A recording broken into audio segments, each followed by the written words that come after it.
Hi, my name is Jennifer McCartney.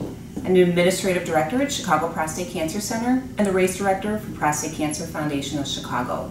And we're getting ready for our 4th annual Run and Walk for Prostate Cancer Awareness.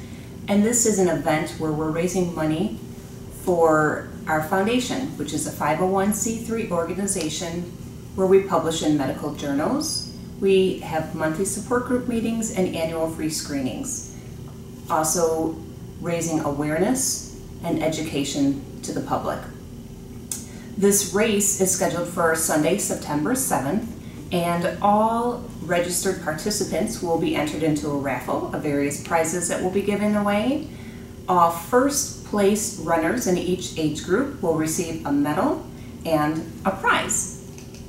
At this event, we will have live music, face painters, superheroes will be walking around such as Spider-Man and Captain America. We will have a contest for your most creative dressed in blue.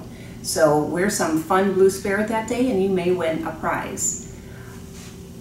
Along with that, we will have some amazing raffle packages and auction items. We hope to see you there. Thank you.